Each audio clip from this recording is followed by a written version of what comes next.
دونك السؤال هنا هو بخصوص la sécurité des réseaux sociaux ou bien des comptes des utilisateurs dans les réseaux sociaux, notamment vous venez de parler des influenceurs sur Instagram parce que on va dire leur entre guillemets fonds de commerce c'est les followers ou bien Contenu.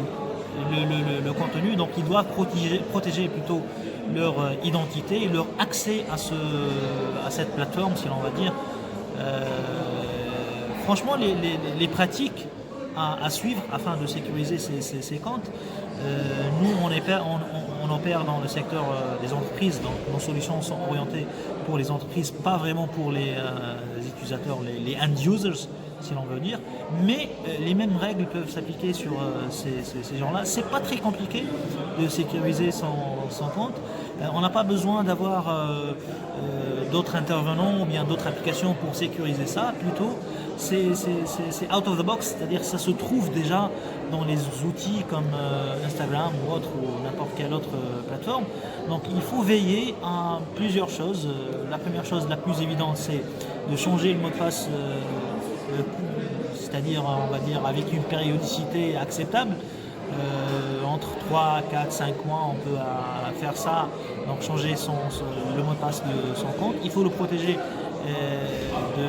de telle sorte à ne jamais l'écrire sur un support papier ou bien sur un fichier électronique, ne jamais partager ce mot de passe, même avec la personne là où on a confiance en eux, parce que tu peux avoir confiance en quelqu'un, donc il ne va pas divulguer lui-même ce mot de passe, mais il peut être victime de fuite de données lui-même. Donc le mot de passe c'est absolument personnel, on le partage avec n'importe qui. Il faut avoir un certain niveau de complexité de mot de passe, il faut éviter les mots de passe bidons, anniversaire, mon pet, etc. Ça fonctionne plus.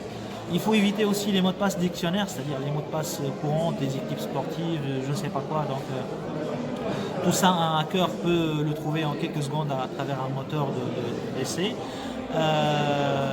Autre chose très importante, donc plus que la complexité, c'est ce qu'on appelle le TFA, le Two-Factor Authentication, ou bien l'authentification forte, ou bien l'authentification double, ou bien l'authentification multiple.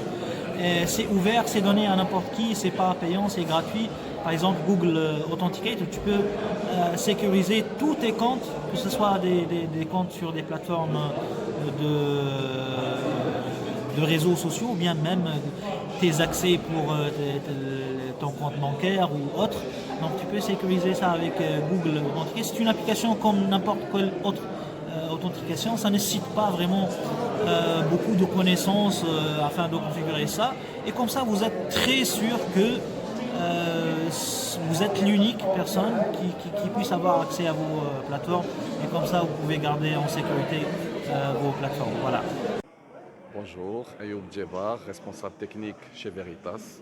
Nous sommes une société qui permet de protéger et sécuriser les données, notamment archiver et sécuriser les données à base de réseaux sociaux tels que Instagram.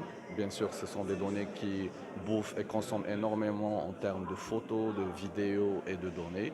Donc non seulement on va les sauvegarder, les archiver, mais en plus de ça, on va les compresser et de manière à ce que la taille soit vraiment très réduite et sécurisée. À n'importe quel moment, on peut récupérer nos données.